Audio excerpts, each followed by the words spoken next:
So now I've re-reviewed the Divergence Portwood, it's time to move over to their next offering in the set of 3 that I brought back home from my trip to New Zealand.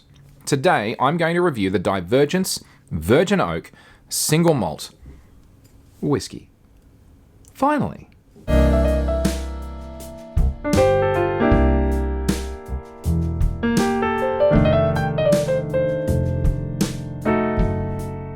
Welcome to Whisky. I'm John Chidgey. Please remember to drink responsibly, only ever in moderation, and where and when it is appropriate to do so. If you are watching this on YouTube and you haven't already, please take a moment now to like and subscribe and visit engineer.network/whisky without the E to learn how you can support the show. Thank you.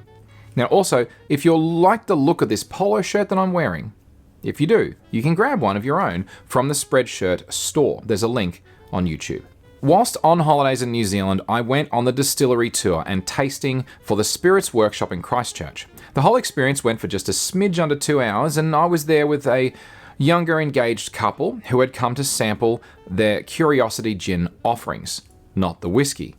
I was there with my oldest son, who was the designated driver, and he really didn't care too much, or at all, and just kind of watched, not too creepily, from the sideline. But I was there for the whiskey, of course. In episode 63, my first review of the Portwood, I mentioned the first still that they had at Divergence was a 50-litre still and that they had called it Yo-Yo. Now, I got to admit, at the time, I thought, gee, that's a bit of an interesting name, isn't it? They explained during the tour the reason why. So apparently that 50-litre still, they bought it on Alibaba. For real. They imported it from a company in China via Alibaba, and the nickname of their contact for the still was Yo-Yo. So they named the still after them, because why the hell not? That's actually a pretty cool story. Anyway, the first thing that strikes you when you pull up in front of the distillery is that it doesn't really jump out at you. It's an industrial type building on a street in the middle of town. When we went on the tour, I was struck by how many barrels and boxes were stacked all around the place. It looked like they were starting to run short on space, actually. I also got a photo next to their newer and much bigger 500-litre still, and we were also shown their private cask bond store. I had a chance to try some of their new make that was made only the previous day, and honestly, it tasted pretty good. Fruity and light. A little bit hot, but then you'd expect that, and that's fine. The first whiskey that we tasted was this, their Virgin Oak offering. It's been aged for more than 7 years in what they call half-sized new European oak barrels. So that's 100-litre barrels. The malted barley that they use is all grown in the local Canterbury region. They also state that it's mashed and fermented in Christchurch, then matured entirely in virgin European oak barrels. A full-sized version, that's 700 mils, of this little baby will cost you 110 New Zealand dollars, which is about $100 Australian, from the Spirits Workshop Distillery website. Plus shipping, import taxes, excises, you know the drill by now. It has no age statement on the bottle, although it is claimed to be 7 years, like I just said. It has a 46% ABV and it is not chill filtered. It is also not coloured. It's considered to be part of their core range of whiskies. On their website, they have the following tasting notes. On the nose, toffee, chocolate, oak, with soft floral undertones. For the palate, oak, dark caramel, dark cocoa, new leather, creamy tannin, floral, and anise. And on the finish, a rich chocolate and oak. Well, alright then. Let's see. Oh god, not again. Oh. Those corks, artificial corks, are, on these bottles at least, are a pain to get out. So I guess when they're on, the whiskey's not going anywhere. So I guess that's something. So for colour, I would say that is an amber, maybe at best it's a dark amber. It's not that dark, really. And in terms of legs, I have to give this another swirl. There's a couple taken away on the back there. This side's better. Not too many. Moderately running. Alright, let's see what we get on the nose in this baby. Well, you can smell the oak on that. Which probably should come as no surprise, given that it's virgin oak, and given that it's been in there for a while. The question is, Have they got the balance right? Because sometimes that can be a very oak forward and overtake the spirit, and all you taste is wood. Let's see. Hang on. I do get some floral. I do get a little bit of a floral edge to it, and a bit of a milk chocolate maybe. Yeah, a light milk chocolate, and maybe a touch of caramel. All right, let's see.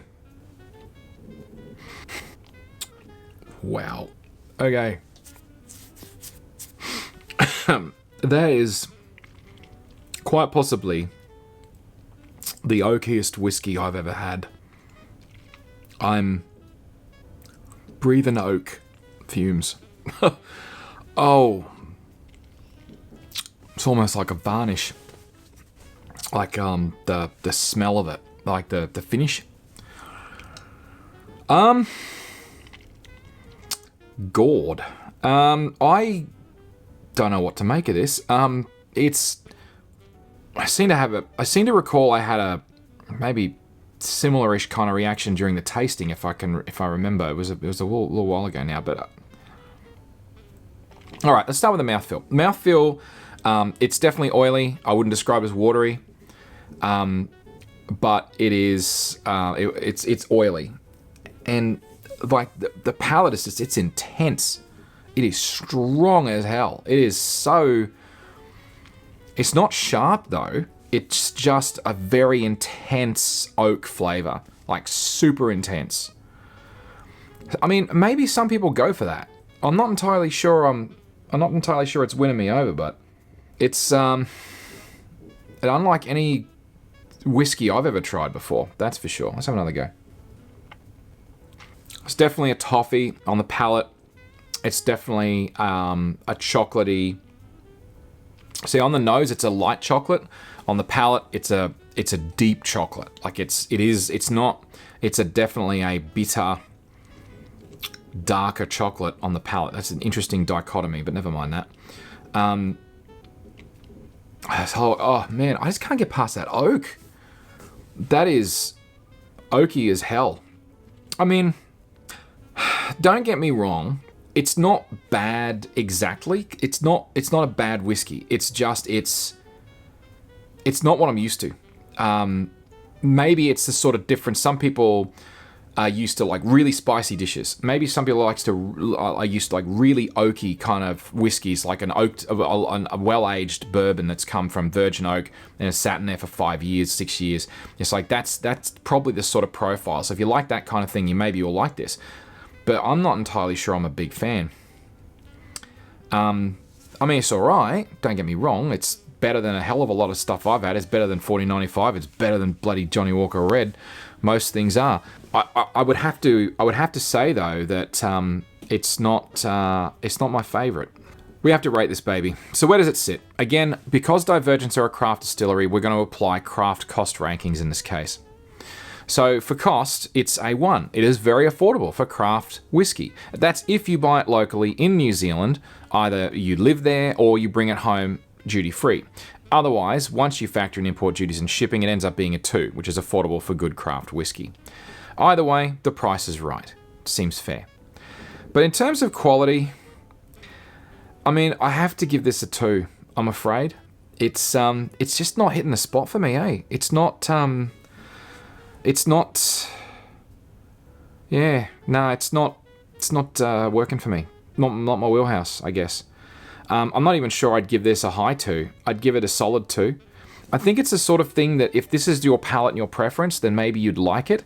But for me, I mean, following on from something like the Portwood, which is just banging, this really just misses the mark for me.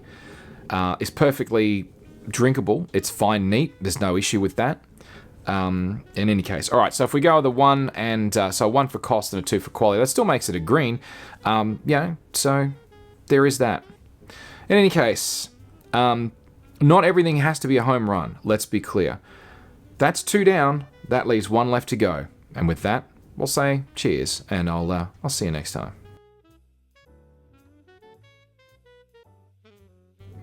Yeah. Oh, that is strong. Strong, baby, strong.